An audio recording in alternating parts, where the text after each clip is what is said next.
All right, there we go. All right. Thanks for tuning into Autoptic Presents. My name's Sean Knickerbocker. I'm here with artist Shira Spector to talk about her latest book, Red Rock Baby Candy from Fantagraphics Books. Shira, how you doing? I'm good. I'm good. It's Saturday. Yeah. Heck yeah. Yeah. Whatever that means. So, yeah. It's that one day, Yeah. the nice one. Um, so I just want to say off the bat that the book's incredible. Congratulations on it. It came out in March, so it's been out for a few months now. But like, it's just kind of been one of those books that's kind of been like sitting with me for a while. So I'm really excited to be able to revisit the book and also talk to you about it today. So before we dive into it, I was wondering if you could just go ahead and like tell our audience a little bit about the project and a little about yourself. Sure. And thank you. So I wrote a book. My name is Shira. I am a Jewish lesbian cartoonist. I've been making art since I was little. But this is my very first foray into anyone's really engaging with my work. So that's really exciting. The book. I'll talk about the book because I'm doing badly on that bio part.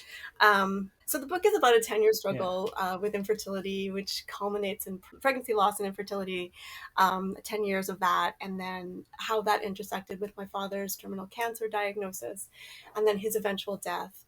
And the book took me about 11 years to write. And so, because it took so long to do that, it's also about what was happening in my life in between that. So, parenting with my partner, our child, who starts to grow up by the time I'm near the end of the book and comes out as trans and queer. And that kind of gives me a chance to start to look back at my own coming of age and coming out. So it's a lot of stuff. It's a lot going on in the book. Yeah. Um, so in looking at the book, the imagery is so tied into the writing itself. Like they're really tightly knit together. So and it seems more so than like a normal comic that kind of has just like a series of panels and everything you can kind of move around. It seems like everything's tied so tightly together. So what was that writing process like? I think I've discovered it. I think that's I've discovered that that's how my brain works. That like making this book was really just about having the courage to, I guess, kind of honor my own vision and not worry too much about the rules I was breaking. I mean, I did become aware. A good friend of mine pointed out to me that there were these things called panels, and that maybe I'd want to like notice that. And then I just sort of started playing with that. Um, so and I'm really interested in word as image. Like I have a fine arts background, and my training was very like about everything comes from the idea, everything comes from. So for me, it's all about like what form does the story demand, and so every page and every story that I'm telling, I have this process where I kind of have to listen to what it wants me to do with it, and sometimes it wants me to do really weird ass things, and I just kind of go with that, and I think that's how I ended up here.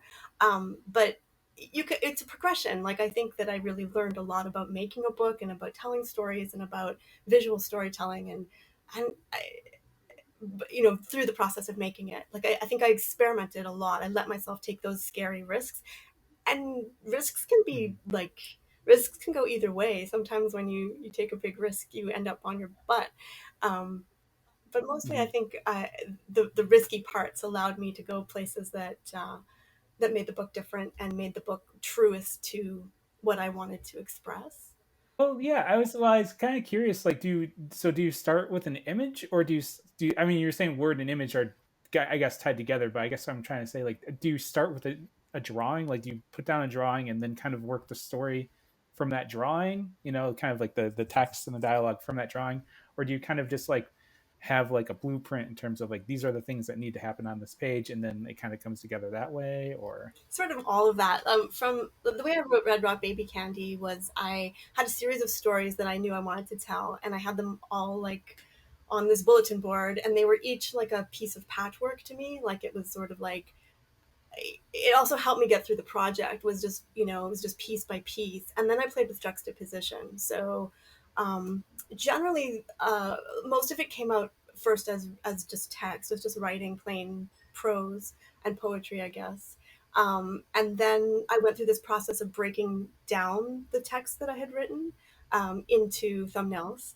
Um, and then and it's kind of like it's almost like lyrics and music, you know. I feel like the text is lyrics and the art is music, and you kind of have to I found out all these amazing things about syncopation and about rhythm and about ways that you could stretch a single sentence across a whole page, and then you know what even happens when you don't use words, or when you don't use images. Like I got to really play with all of that as a toolbox.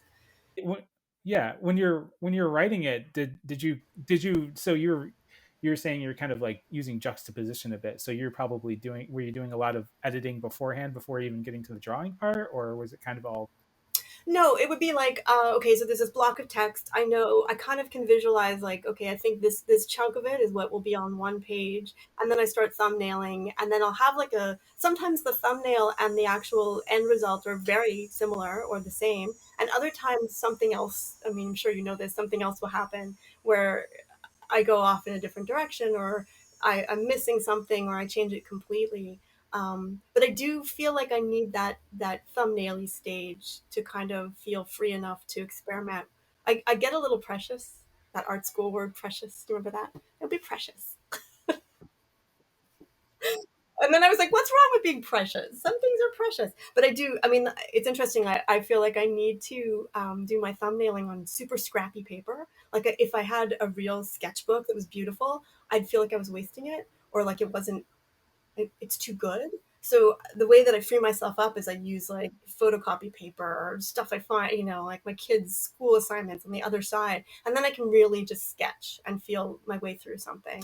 And often I'll find an image comes to me that I will center like the page around, where it's like I'll suddenly just, you know, there's one image of me, you know, lying on the dining room table with my son like on my stomach, talking about how I don't know how people get pregnant. That just sort of came to me. Like it's actually also taken from a photograph, but I knew that like I could see that as a page. And then as I was working it, I was like, oh, the legs of this table are my grandmother's legs. And then it led into like text about her and about my ancestors. And so it's a I feel like drawing is as much about output as it is about listening. Like I have to always be kind of not I can't listen to music when I'm doing the thumbnail stage or the drawing stage, because I need to be really focused on what it's telling me.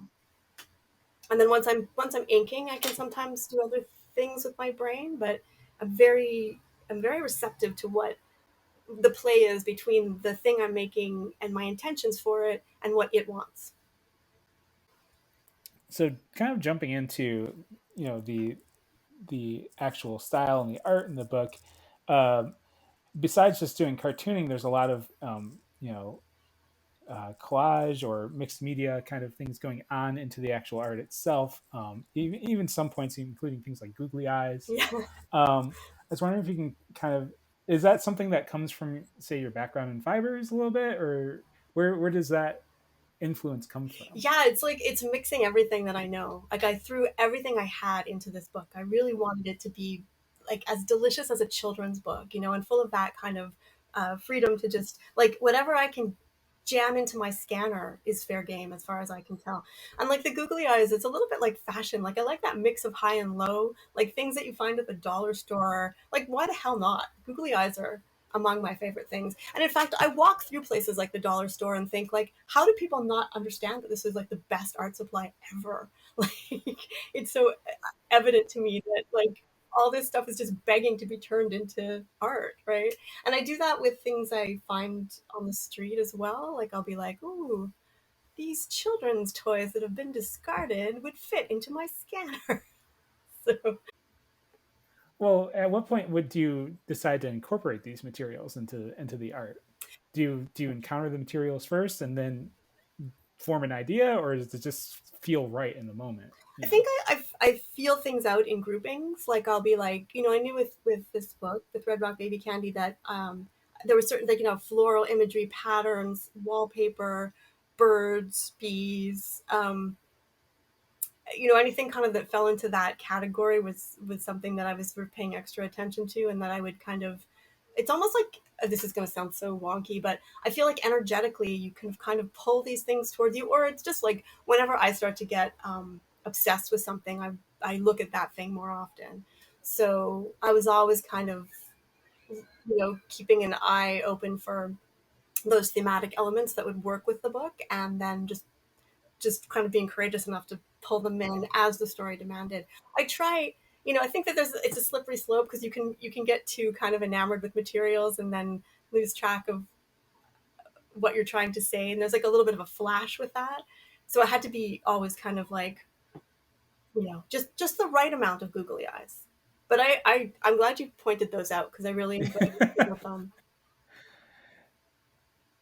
Yeah, that's I'm quite fond of googly eyes myself. They come in colors. You can get like, yeah, Uh, like color. Like, oh, and then at really? Halloween they put out like creepy googly eyes, or like glow in the Yeah. dark. Yeah, and every size you can imagine. The world. I didn't know there was color Yeah. ones. I just imagined that. Yeah, I know there's various size ones. I Yeah.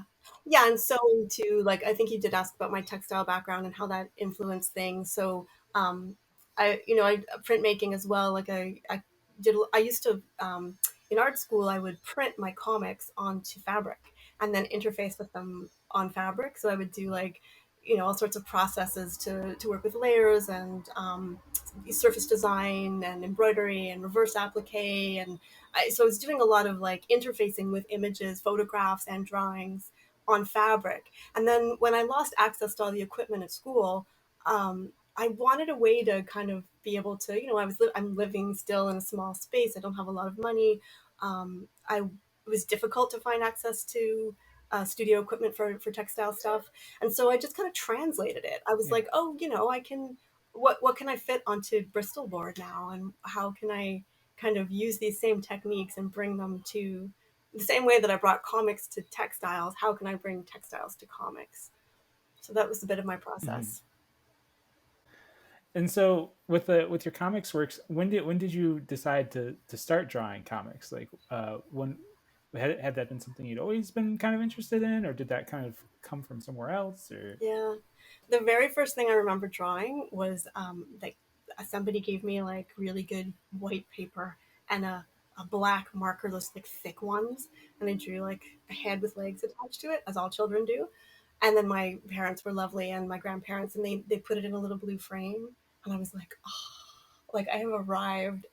And I remember the feeling of drawing, like the feeling of being able to use those like magical grown up materials, like good paper and a marker. Markers were like, yeah. So I mean, that I was very, very little, and I've always drawn quite freely.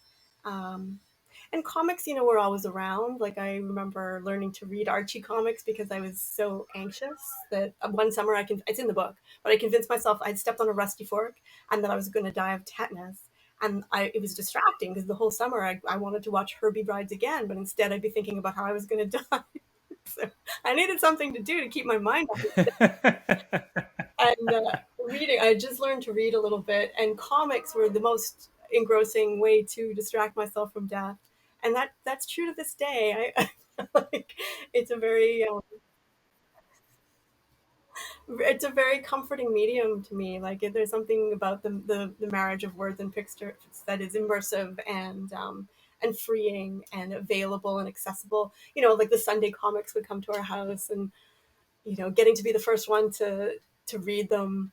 They were like, "You're too young," but they'd be like these big pull out, colorful printed things, right? And I'd read Doonesbury and For Better or for Worse by Lynn Johnson, who's a Canadian cartoonist who did sort of autobio work, and yeah, Peanuts, and yeah. So, and then later on, when I was in university, I discovered like underground comics and women's comics and queer comics, and so that also felt really freeing. Like, it felt like a place where you could say things you weren't supposed to say anywhere else, and either nobody cared to yeah. shut it down, or only some people were listening. It just felt like a kind of an extension of the places that I was hanging out and the people that I was around. It felt like a place where there could be a reflection of that, because I wasn't seeing a lot of that in mainstream comics or in the mainstream world at the time.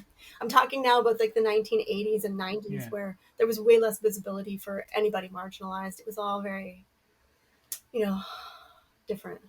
So I Yeah. feel like I started making comics when I was younger to kind of see myself and my friends and the things that concerned me and that mattered to me, and my feminism and my queerness. Yeah. Um, So, in the back of the book, you'd mentioned that uh, an excerpt of the book originally appeared in Lilith magazine. So I was curious, was that kind of something that was added to the book, or I was wondering if that maybe that was kind of like a seed for the book itself, because that was kind of around the time it seems like you would have started the project. So I was kind of curious about that particular excerpt. Good researching. You read the footnote. Thank you. I worked hard on those. I drove Gary crazy with those. I was like, wait, no. Yeah, so the Lilith piece, I love I footnotes. do too. It all counts, right? It's like the credits from a movie. You want to read them. Yeah, it's good stuff. Yeah. So the Lilith piece, I had written years before I had written this, even started to think about writing this book. And that's sort of what I was doing, was like, I came out of art school and started doing, I didn't do a lot of art for a while, but occasionally I would come up with these like short story comics and submit them to anthologies or literary magazines like Lilith. And it was very exciting that they wanted to print that. And but what happened was it got printed very small. Like they didn't have the space to give me the 12 pages that was required.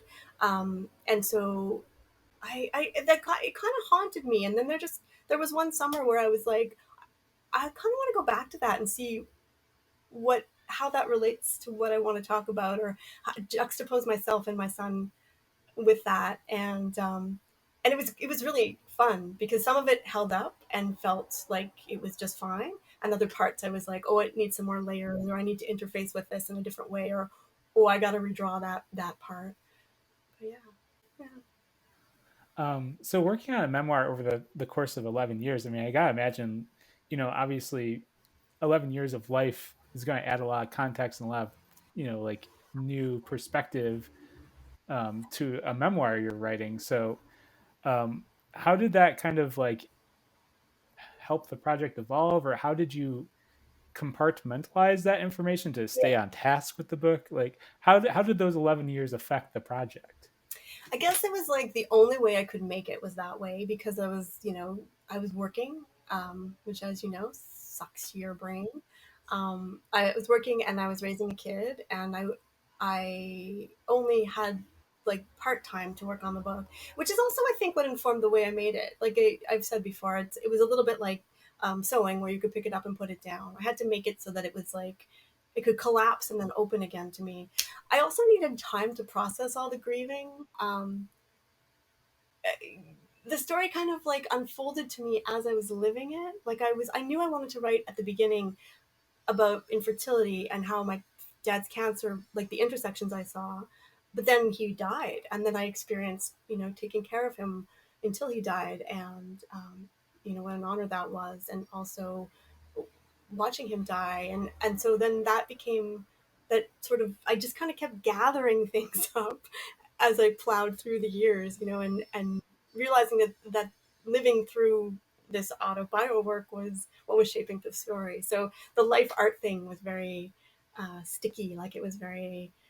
But I mean, you're right. You do have to kind of keep an eye on like what is the story, what is the story, um, and I think I made it with the idea that I would be able to just edit it afterwards. Like if something felt right to do, I would do it, and then I was like, I can take it out if it's too much of a tangent. But it turned out that I was kind of working in a circular way, where I wouldn't understand always why I was talking about something, and then I'd be like, oh, I'm revisiting my first experience with death, and that really does relate to the ectopic pregnancy and the miscarriage. That grief is so sticky, and it attaches itself to other griefs, and so it's kind of Mm-hmm. impossible for me to keep the story linear, because that's not how I experienced it. you had mentioned earlier that you're starting to think about anxiety now, and like that's something that you might be thinking about for a future project. Your relationship with anxiety. So, kind of like this book was kind of about grief. Will this next one be kind of like about anxiety in that same way? Will you where you're kind of exploring those experiences like that? Yeah, I think that the way I've, I think I use my artwork as a little bit of a shield with life. I'm like, oh, life's throwing this stuff at me, but I have art, and I can, it's sort of something that you can kind of like. It's how I understand the world. I think it's how I process what's happening and what I think and how I feel. Um, so yeah, I think the overall texture of the next book work will be really influenced by anxiety, but it's starting to just become also an exploration of my family and my family's relationship to anxiety, this chronic anxiety that's like been in my family forever. And of course we're Jews, so that you don't dig too far until you figure out like, oh, the Holocaust and persecution, that's going to make you anxious. So with the stickiness in the same way, like I think when you thematically start to look at something, you quickly realize like there's all this other stuff coming with it, and then you have to sort of sort through it. So I'm at the sorting phase, but I think the driver for this next work will be that question for me, like what is this thing called anxiety that I live with so much and that I grew up with and that is so present in my family.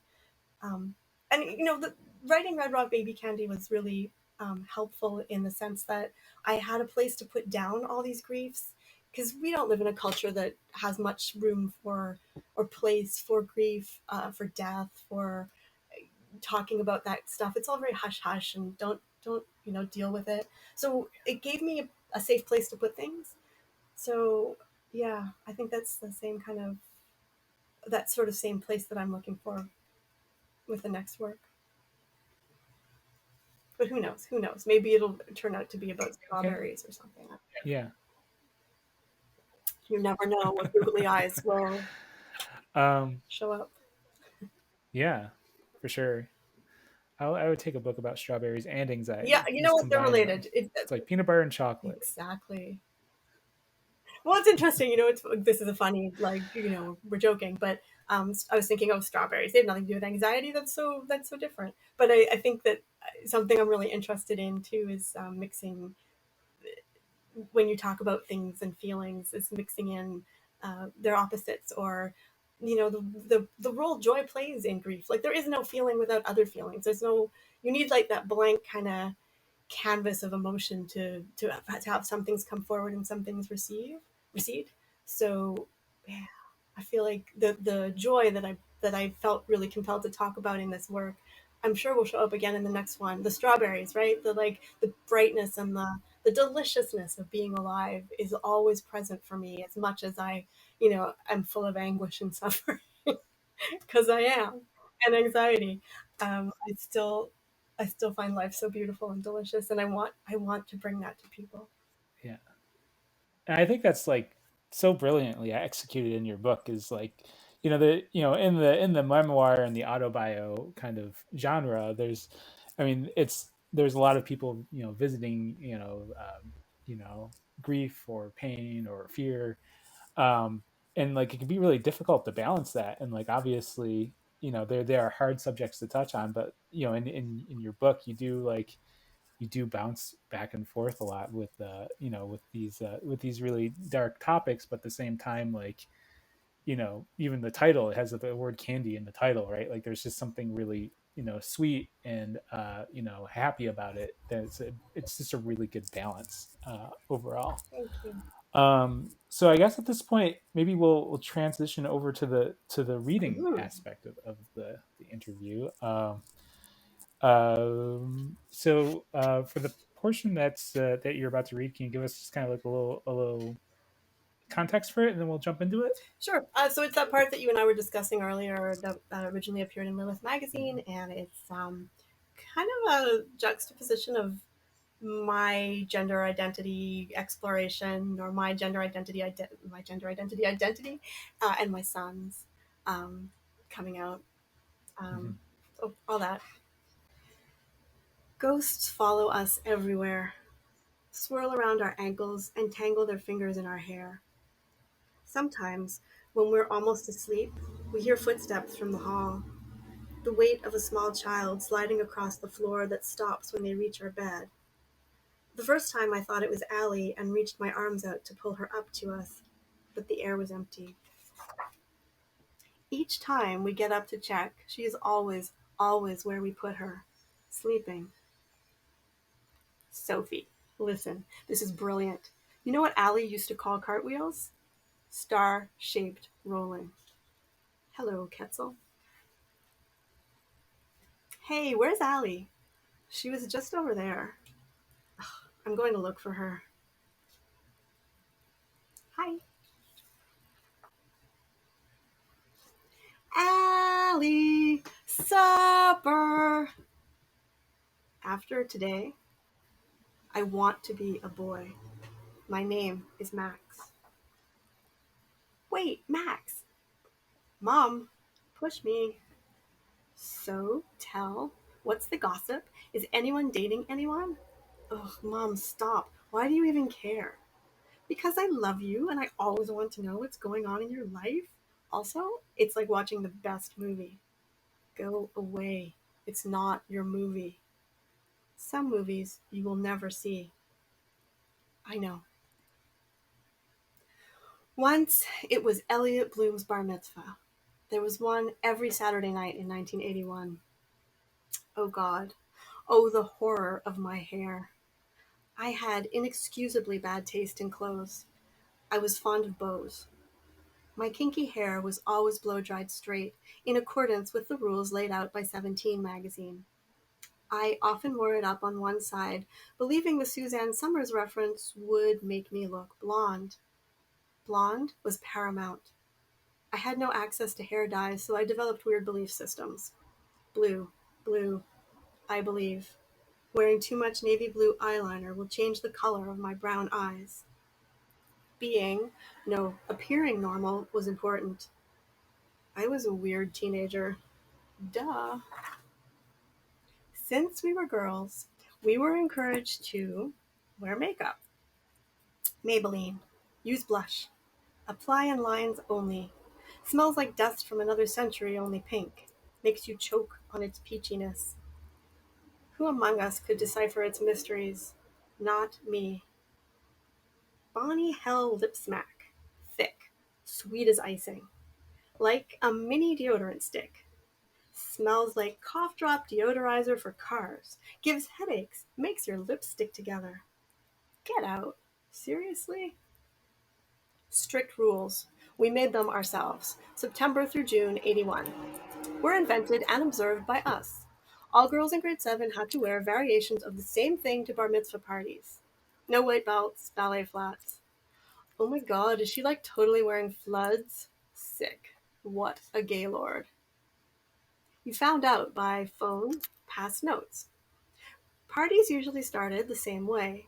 Girls in almost matching clothes relentlessly checking out each other's bums, trying not to be too obvious, please, ensuring, if applicable, that no one's pad was showing. Can you see it? The telltale bulk. How about now? Unsightly bulges. What about if I go like this? We were candid about our fears. Is there crud in my braces? We became each other's mirrors, always on the lookout for problems or leakages. Eyeliner leaking, lipstick smudge. The dangers were numerous. In grade 7, we only knew two kinds of dancing. There was fast, and there was, excuse me, slow. Boy, away from friends, not sure what to say. Girl, away from friends, could be leaking. A slow dance could be the precursor to going out, a form of preteen marriage. You knew it was the slows that changed everything. Slow dancing was a declaration of desire. You came out of nowhere. Ew, okay, bye, Mom. So there I was, dancing fast, trying to look cool, with my eyes shut, trying to find the beat. And there you were. It was terribly unclear to me if you were a boy or a girl. And this was unnerving because I didn't know how to act. I couldn't tell by your name. It sounded like horse, which was no help at all. Boy hair, boy vest, girl hands in boy pockets. Hi. Oh, hi. I'd never seen you before. Male, female. If you were a girl, I wondered how you got out of the house dressed that way. Did you have parents who would try to stop you? What did this mean? By the time I determined you were a girl, a slow song had started. It was too late. You'd asked me, Wanna? Uh, no. Yes. No. No. Dance? Sure. Okay. You seem so unaware of your mistake. You are not supposed to ask other girls to slow dance. There's a lady who knows all that glitters is gold, and I'm dancing at a bar mitzvah with a homosexual. Your vest feels slippery and comforting under my hands. I can feel the heat from your breasts beneath it, and that is when I totally start to freak out. I didn't think I knew any lesbians. When I was 13, grade sevens agreed that gays were homosexuals. Gross, disgusting, ew. Or at least their sex was. Gay men, I reasoned, could bat their penises together in a faintly pleasurable way, but lesbians, lacking in penises, were especially incomprehensible to me, specifically for what I perceived as a frustrating inability to fit their bodies together. I am lacking, as am I. I felt saddened for them all. To say I knew nothing was an epic understatement. I had only just discovered what an orgasm was and how to produce one by repeated readings of certain folded over pages of Forever, an adult novel by Judy Blume. Thanks to Judy, this had become quite a habit. Once I broke a mirror on my desk, watching myself. What's going on in there? Are you doing your homework? Nothing. Yes. Crash. Shit. Homosexuals. Grade sevens knew they had gay magic powers like vampires. They tranced you out, infecting you forever with their vapors. I was not that kind of girl. I had to get away. Run. Rest assured, it was not your freakishness that caused me to panic, but my own. And so I did what any 13-year-old girl who just found her clit might do. Freak. I ran. I ran like a cowardly 13-year-old with an undernourished sexual imagination. I ran like Barbara Streisand in Yentl. I ran like the wind, like hell, like my legs were on fire, and in the opposite direction of the rest of my life. I'm so sorry that I left you standing there. It was only 1981 after all, when you found me, and that makes you brave and bold, and so right about me. I was exactly that kind of girl, just not yet. Mom, I'm leaving. Perfect. Awesome. Well, thanks for joining me today, Shira. That was a fantastic reading. Could you let our audience know where they can keep up with your work and check out your book? Sure. I have a website, shiraspector.com. You can get my book at any independent bookstore and at Fantagraphics and everywhere that books are sold pretty well. I'm on Twitter at Shira Spec and Instagram at Shira Spec as well. Awesome. All right. Thank you. Yeah.